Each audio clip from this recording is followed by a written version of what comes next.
Well, thank you so much, Lord Mayor. I said you would inspire, and you certainly did.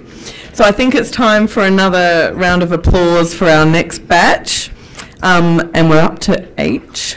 So H2O, the hydrogen utility, ICLEI, Life Cycles, Microsoft, Mott McDonald, Munkawarunti of South Australia Incorporated, Oz Harvest, Pangolian Associates, and the Property Council of Australia, South Australia. Thank you to you all.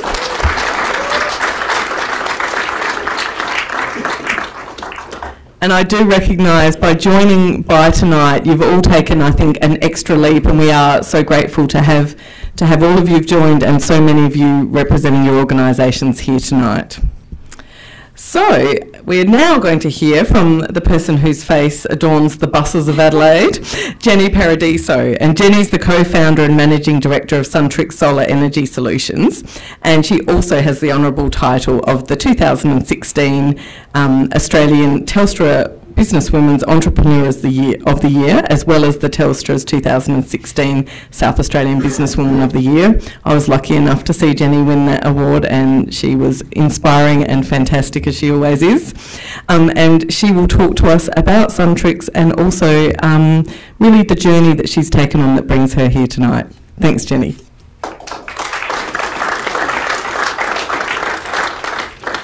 Thank you to my favourite Lord Mayor, definitely my favourite minister, and for those who don't know, my favourite Telstra Businesswoman of the Year, Sandy, who won the award a few years before me. So thank you. Look, first of all, I'm quite proud to be a founding partner of this lovely initiative, and I'm really just here. I'm actually going to tell you a little bit about what's happening in the space that I live and breathe, which is renewable energy and solar PV in particular. For those who don't know about Suntrix, we have our head office in South Australia, and we'll always have our head office in South Australia, and we operate in a number of other states, and we basically help people save money on their electricity bill, but also help them reduce their carbon footprint at the same time. So it's a good place to be. It's, you know, you love what you do, and that's definitely where we are. So we not only are we part of this lovely program, but we are very proud to be one of those few companies who actually produce more energy than we use at Suntrix. So, and that's with our own storage and solar system that we've got at work. So it's taken me a few years to train our accountants not to worry about having a positive figure in our expenses account for the electricity, because they always query me every year, is this supposed to be a negative? No, it's a positive. It's a good place to be. And so I'm going to tell you a little bit about what's happening in South Australia, what's happening nationally, and a tiny bit about internationally as well and where we're going.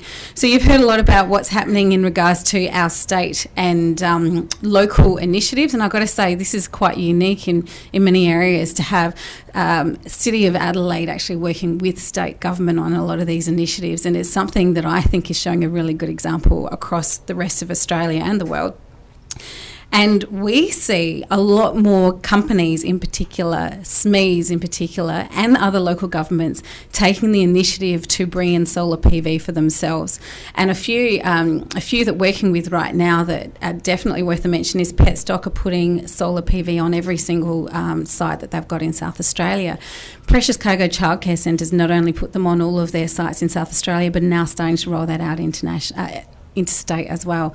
And Emmanuel College put on 100 kilowatt recently as well through Suntrix. So you can see that these people are looking at the advantages of putting in solar in regards to reducing their expenses, but also actually having a green focus as well, and looking at their carbon footprint. We're also really happy to be involved with the state government trial for housing trust homes, and I saw Karina in the crowd over here as well, where we're putting solar PV on housing trust homes. And also, you know, what I really love about that, not only about the state government trying it, but also there was mention about working with academia as well, and having a look at working with University of South Australia in regards to looking at data and actually be able to provide those findings to give it to then spread that word across other states to encourage other people to take up those initiatives. If you're having a look at nationally, look, we're seeing a lot of utility scale solar go up all around Australia, including South Australia and nationally. Plus, we do a lot of local government and a lot of local businesses as well. From a federal government perspective, look, I'm going to Canberra tomorrow. I'm part of the Clean Energy Council's board. We're going there for our CEO forum, but also another opportunity to have a chat to our federal government representatives. And from my perspective, it's actually encouraging them to have a larger policy planning view in regards to renewable energy. We have ARENA, we have the CEFC, which are great initiatives, particularly for large-scale solar, to encourage that in Australia. But what we're looking for is more of a concerted effort around all of Australia, rather than relying on these state governments to take the lead and to do it on their own. We're looking for our federal government support and some planning as well to put into place to help us with that. And then, look, I thought I'd give you a little bit of international perspective simply because I came back from India last week. I was there on a program with Ernst & Young. One of the opportunities I had was to talk to a number of solar companies over there, and it's very interesting to see that India is really where Australia was, say, 8 or 9 years ago. They've got a very stable government at the moment, and they have set up an initiative to electrify all of India by 2019. And a lot of that is going to be through renewables. So they've put in some great government incentives, feed-in tariffs to be able to allow that. And India is not the only country that's doing that, other than America, which I kind of agree with you, Minister, that when Donald Trump a couple of months ago announced the end of war on coal, I think we have a few concerns in that area, but all around the world we see this growing, so it's very exciting. And then finally, what's happening in the future? Look, battery storage, it is going to be big, and from my position on the Clean Energy Council, what we're looking at is getting the standards correct in place, training our installers, making sure that we've got the right products, and the innovations coming with storage. We are going to be looking at completely different ways of storing our energy, and it's going to be fantastic. Just the R&D that's going into this space is going to transform how we store power. Looking at new ways to store energy, also how to use and share electricity. So Internet of Things, technology, being able to store the energy that I generate and then give it to my friend or my parents who might live in a different state or down the road. There's a lot of technology and a lot of initiatives going on about how we actually manage it. I think that's going to be very, very big in the future. And also a review of our national electricity market. And that's really just, in my mind, it's all about providing reliable and realistic pricing for our energy. And I think this is going to be what we're focusing on over the next 5 to 10 years. From my own point of view, I think a federal outlook to support state is very important, and I, for one, admire everything that our state government has been doing to actually push that in our state and to have a voice in regards to our federal environment. And I think having a look at innovative technology in regards to solar. So it's not just going to be putting solar panels on roofs anymore.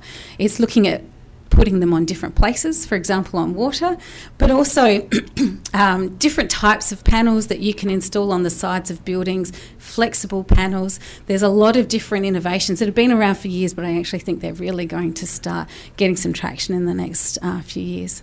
Thank you, that's it from me.